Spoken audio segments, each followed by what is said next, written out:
Aquarians, let's see कि 10th of January 2025 के लिए divine message, God is guidance, universal message क्या है। आज यूनिवर्स आपको क्या कहना चाहते हैं, आज के दिन आपको क्या जानने की ज़रूरत है। लेट्स सी कि क्या मैसेज हमें मिलते हैं। Please universe, please divine power, please spirit guides, please give me the accurate message for Aquarians. कुंभ राशि, sun moon Venus rising, please guide कीजिए for Aquarians 10 January 2025। Thank you so much. All right. So we have decision. Change me, divine beloved, into one who can offer all decisions to you. May I trust during time of transition that the perfect action will be shown. Grant me patience to allow events to line up as they need to. Okay. Then we have acceptance. Let me love and accept myself as you love me. May I find you shining brightly within my own being. We have divine assistance. Change me, divine beloved, into one who is willing to receive all the right help. Let me feel deserving of divine assistance in every way. And finally we have adventure. Change me, divine beloved, into one who rides the tide happily, trusting where I am being led, even when everything does not make sense yet. All right, beautiful. मुझे एक सूरजमुखी का flower जो है वो यहाँ दिख रहा है, तो मे बी आप में से किसी के घर पे उग रहा हो या आपके लिए सूरजमुखी के फ्लावर बहुत लकी हैं। तो अगर आप चाहें तो सूरजमुखी के फ्लावर्स लेके आएँ, लगाएं, ठीक है। फ्लावर पॉट में भी लगा सकते हो, आपके लिए बहुत लकी रहेंगे। कलर ऑफ द डे मुझे लगता है मरून कलर आपके लिए सिग्निफिकेंट है।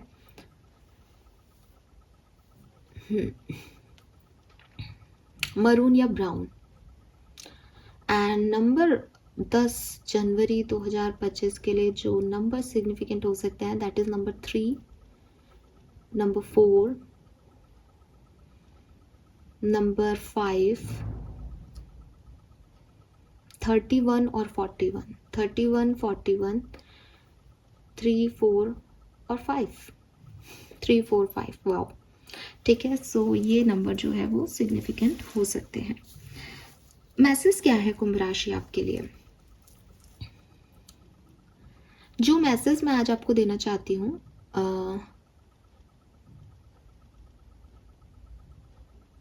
उसके लिए मैं आपको एक बात समझाती हूँ, ठीक है।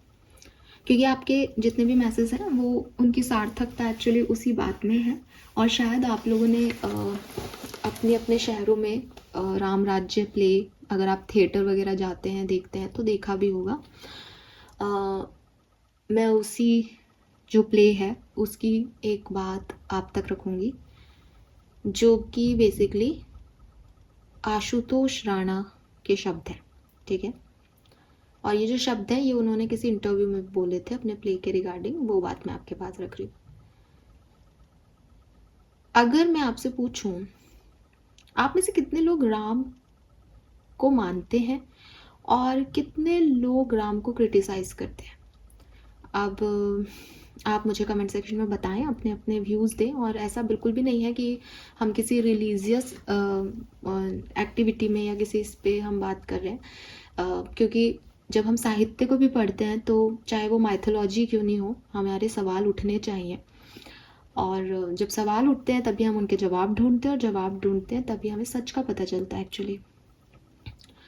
सो अभी तो इस तरीके का माहौल है कि कोई भी राम के अगेंस्ट नहीं बोल सकता। उन्हें भगवान मान के डर भी है, लोग भी थोड़े से पॉलिटिकल हैं। लेकिन मैं अगर आपको एक कहानी सुनाती हूँ, एक इंसान की बात करते हैं। आप राम की जगह उनका नाम कुछ भी रख लो, ठीक है। आपकी जो मर्जी हो, आप जिस भी धर्म की हो, आप उनका नाम वो रख सकते हो। तो मान लो फॉर एग्जाम्पल हमने राम का नाम आर रख दिया। आर हमारा मेन कैरेक्टर है। आर ने जो है शिक्षा दीक्षा ली, पढ़ाई की, स्कूल गया आर।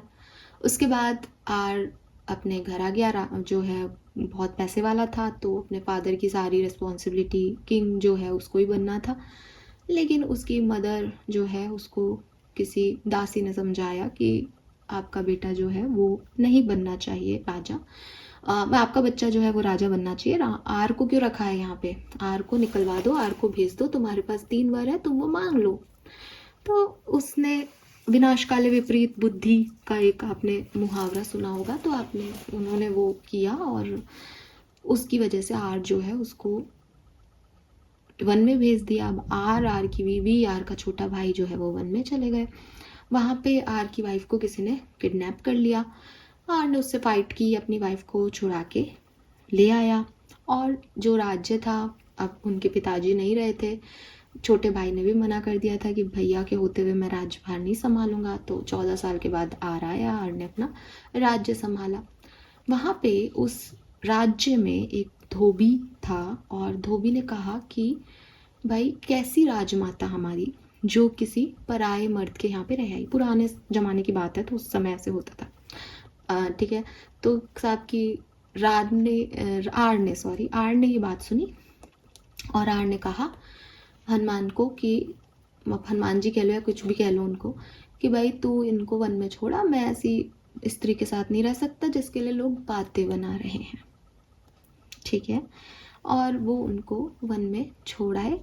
उसके बाद उनकी बच्चे हुए 2 और फिर उन्होंने जब यज्ञ किया तो उन्होंने एक मूर्ति भी रखी अपनी वाइफ की। वो जानते थे कि वो किसी आश्रम में रहती हैं, बट पत्नी के बिना वो यज्ञ पूरा नहीं हो सकता था, तो उन्होंने एक मूर्ति भी रखी और यज्ञ भी किया। और वो बच्चे भी आए, बाद में अपने पिता के साथ रहे और वो जो वाइफ थी उनकी वो धरती में समा गई। ये एक शॉर्ट में मैंने आपको कहानी सुनाई।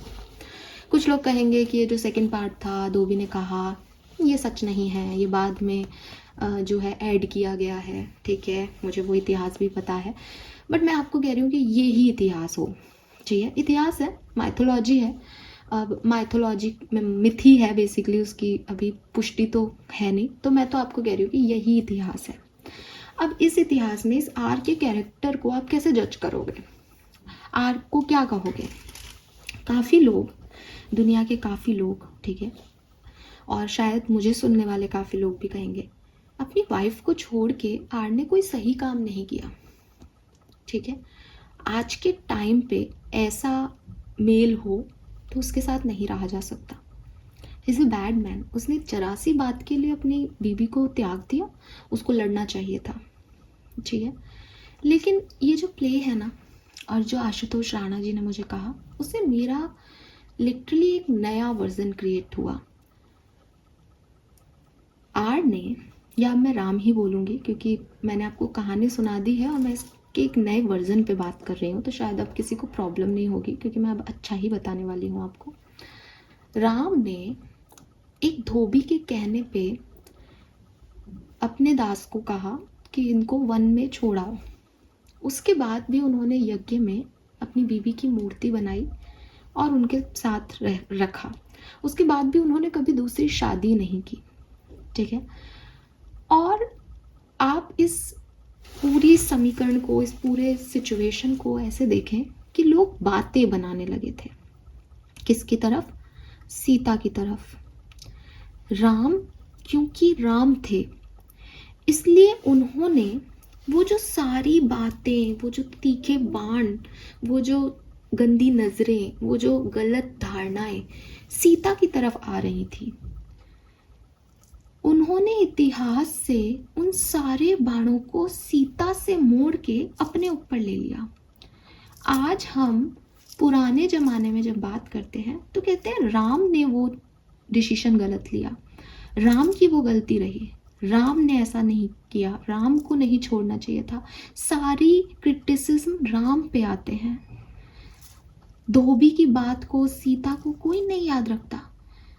एक ऐसा मानव जो इस दुनिया में आया जिसने अपने प्यार पे, अपनी बीवी पे आने वाले बाणों को अपनी तरफ मोड़ दिया कि इतिहास में भी कभी बात हो तो कोई सीता की तरफ आंख नहीं उठा पाए। सीता पवित्र है, पवित्र ही रहेगी। तुम मुझे जज करो बैठ के, मैंने किया जो किया। उन्होंने उस कहानी से सीता के कैरेक्टर को छुपा दिया, हाइड कर दिया। कोई इतना प्यार कर सकता है किसी से? अगर वो गलत होते, अगर उनका इंटेंशन ये नहीं होता तो वो दूसरी शादी कर लेते।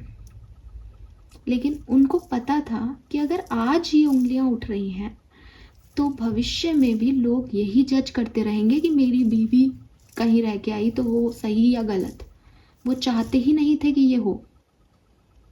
अगर राम उस समय सीता को वनवास नहीं देते तो शायद आज के लोग ये बात कर रहे होते कि यार सीता वहां रह आई थी, फिर भी राम को देखो किसी की नहीं सुनी। राम राज्य की बात करने से पहले 2 उंगलियां उठ जाती। लेकिन उन्होंने सीता को सेव कर दिया कि कोई मेरी बीवी पे उंगली उठाएगा ही नहीं। अब बोलो क्या बोलना है, डिसीजन मेरा था, अब मुझ पे उंगलियां उठाओ। तो जब हम किसी बॉलीवुड मूवी में देखते हैं ना कि हीरो जो है वो हीरोइन के आगे आके गोली खा लेता है, ये बिल्कुल वही सीन था, लेकिन प्रेजेंट डिफरेंटली किया गया था। और आज भी कई लोग राम को क्रिटिसाइज करते हैं उस एक्शन के लिए, क्योंकि वो उस लेवल पे नहीं सोच सकते। तो मैंने आपको एक नया पॉइंट ऑफ व्यू दिया है, आप इस तरीके से इस कहानी को देखें। आप क्या नतमस्तक नहीं हो जाएंगे ऐसे मेल की तरफ, एक ऐसे स्पाउस की तरफ, एक ऐसे हस्बैंड की तरफ जो अपनी बीवी को, वो वहाँ अगर कुछ कहते तो हो सकता है 2 लोगों के सामने वो सीता को सेव फ्री करवा देते कि धोबी तो है, धोबी को समझाते कि भाई ऐसा नहीं है, राम थे भाई, वो समझा देते। बट इतिहास में कोई ना कोई कैरेक्टर तो उठता जो सीता पे उंगली उठाता। उन्होंने इतिहास के उस कैरेक्टर की बोलती बंद कर दी कि तू मुझे जज कर, मेरी सीता को नहीं करेगा। ये था राम। ठीक है। सो ये बात मैंने आपको क्यों बताई कि जो लोग महान होते हैं, जो बड़े होते हैं, ठीक है, जो अच्छे होते हैं, वो अगर आप उनको देखते हो और आपको लगता है कि यार ये इतना बड़ा व्यक्ति इतनी बड़ी गलती कर रहा है, वो गलती नहीं करते। बस आपका सोच उस लेवल का नहीं है कि आप उनको समझ पाओ। ठीक है। ऐसे ही सबसे पहले तो हर कोई उनके उसको माप नहीं सकता, देखो, ठीक है। लेकिन आपके कार्ड्स जो मुझे कह रहे हैं वो यही कह रहे हैं कि जब हम सोच समझ के डिसीजन लेते हैं, ठीक है, तो कई लोग जो हैं वो फिंगर पॉइंट आउट करते हैं कि अरे ऐसा नहीं किया तुमने, ये नहीं हुआ, वो नहीं किया। ठीक है। आपको उन लोगों को आंसर नहीं करना है, आपको ये देखना है कि हाईएस्ट गुड में क्या चीजें हैं, राइट। अब राम जितना महान कौन हो सकता है? स्वयं परमात्मा, क्योंकि राम भी परमात्मा का ही अवतार थे। आपकी कहानी वो परमात्मा लिख रहे हैं, ठीक है। उनका कोई एक्शन आपकी तरफ, आप उसे जज कर रहे हो, अरे आपने ऐसा तो किया ही नहीं, आप अगर मेरे भगवान हो तो आपको ऐसे देखना चाहिए। या वो टैरो रीडर रोज गाइडेंस देती है, वो तो कहती है कि आप हमारे मम्मी पापा हमारा बुरा नहीं चाहते, आप तो मेरे साथ बुरा कर रहे हो। रॉन्ग। नहीं करना है, नहीं करना है। जब वो इस दुनिया में आकर के आपको ये बता के गए हैं कि वो जो भी एक्ट कर रहे हैं वो एक बड़े पैमाने पे कर रहे हैं, वो आज के लिए नहीं कर रहे, वो भविष्य के लिए कर रहे हैं कि भविष्य में हजारों करोड़ों साल बाद उनके व्यक्तित्व को जब देखा जाएगा तो लोग उनसे क्या सीखेंगे। तो वो जो परमात्मा है ना, वो भी जो आपके साथ कर रहा है ना, वो आपके हाईएस्ट गुड के लिए कर रहा है। बट आपके पास वो पीओवी नहीं है, आपके अंदर उतनी अक्ल ही नहीं है कि आप उसको देख पाओ उस तरीके से। तो डोंट ब्लेम दैम, ठीक है, don't blame them Aquarius. Because यहाँ आपके कार्ड्स मुझे ऐसे लगते हैं कि शायद आप यूनिवर्स से कहते हो ये क्यों नहीं कर रहे हो, ये जल्दी क्यों नहीं हो रहा, ये ऐसा क्यों नहीं हो रहा, ये वैसा क्यों नहीं हो रहा। तो वो जो करेंगे वो बहुत अच्छे के लिए करेंगे। आज आपको समझ में नहीं आ रहा, जब आप दूसरे पॉइंट ऑफ व्यू से कोशिश करोगे देखने की, या कभी समझने आएगा आपको, समय आपको समझाएगा, तब आप पीछे मुड़ के देखोगे तो आपको लगेगा कि यार ये मैं नहीं कर सकता था या कर सकती थी उस समय, अगर ये हुआ ये बहुत अच्छा हुआ। ठीक है। तो यूनिवर्स पे, अपने डिवाइन परमात्मा पे एक ट्रस्ट करो। किस चीज़ का ट्रस्ट करना है? इस चीज़ का कि वो आपके लिए गलत फैसले नहीं लेंगे, और इस फ्लो में आगे बह जाओ Aquarius. Don't restrict it, don't resist it. इसको इसकी तरफ चाकू मत चलाओ, इसको रेजिस्ट मत करो, इसको एक्सेप्टेंस दो कि वो जो कर रहा है वो बहुत अच्छा कर रहा है, और इसमें ज़रूर कोई ना कोई अच्छाई छुपी होगी। लाइफ की कितनी भी खराब सिचुएशन में भाई एक हस्बैंड एक वाइफ को अपने राज्य से निकाल रहा है, जो कि इतने साल रह के आपके लिए 14 साल वनवास लेके आई है। कोई आम आदमी जज कर सकता है गलत है, कोई भी आम आदमी जज कर सकता है गलत था, लेकिन अगर वो ये नहीं करते तो आज 4 लोग उनकी बीवी पे कुछ कह रहे होते यार, और उनको ये नहीं बर्दाश्त था, वो खुद गलत बन गए। तो ये जो हो रहा है इसका भी कुछ हाई एज गुड होगा। मेरे जैसा कोई व्यक्ति कभी आपको वो भी समझा देगा, लेकिन अभी के लिए आपको इतना समझना होगा सीता माता जैसे कि ये जो भी हो रहा है ये अच्छा ही हो रहा है। ठीक है, सो ये मैसेज आपके लिए बहुत सिग्निफिकेंट है कि एक्सेप्टेंस दे अपने आप को, अपनी लाइफ की जर्नी को, यूनिवर्स की जो भी डिसीजन मेकिंग रही आपके लिए उसको। और हमेशा हमेशा जब भी लाइफ में कोई चेंज आ रहा है या अभी लाइफ में जो भी चेंज चल रहा है उसमें ग्रैटिट्यूड बनाए रखें, फेथ बनाए रखें, और इतना अपने अंदर फेथ रखें कि जो भी आपकी, जब आपको मदद की ज़रूरत होगी, जब आप एक्चुअली में आप हार जाओगे, कई बार हम परेशान होते तो हम कहते हैं यार हार गया हूँ मैं, हार गई हूँ मैं, अब मुझसे नहीं होता। तो जब आपको एक्चुअली में ज़रूरत होगी वो कोई ना कोई आपके लिए असिस्टेंस भेज देंगे।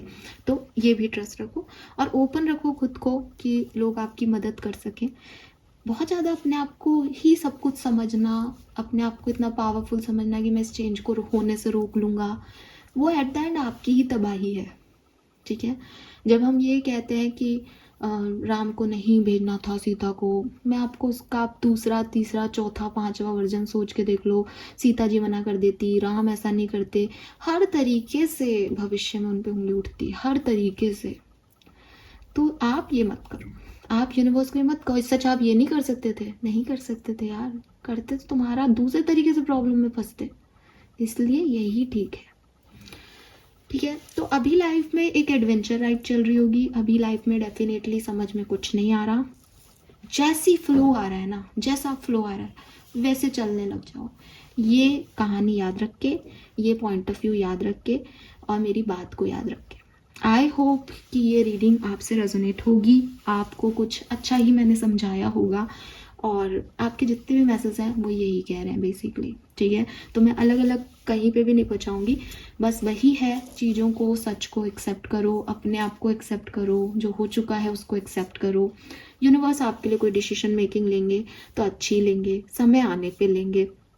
ठीक है, आपको किसी तरीके की टेंशन लेने की ज़रूरत नहीं है कि ये क्यों घट रहा है, वो क्यों घट रहा है। ओपन अप रहना है ताकि जब भी यूनिवर्स आपकी मदद करना चाहे या मदद भेजें तो आप उसको अट्रैक्ट कर सको, और नहीं तो अभी कुछ भी आपको समझ में नहीं आ रहा तो मत समझो, बस जैसा चल रहा है वैसे चलने दो। ठीक है, लेट्स सी कर्मा कार्ड क्या है एक्वेरियस। जब मैं ये बात भी करती हूँ ना तो मुझे गूज बम्प आते हैं, पता नहीं क्यों, अजीब ही कहानियाँ हैं यार, अजीब सा ही फेथ है मुझे यूनिवर्स पे। फॉरगिविंग अदर्स, तो एक्वेरियस अगेन बहुत आपके लिए कर्मा क्लिनजिंग का मैसेज है यहाँ पे। मैसेज है कि दूसरों को माफ़ कर दो।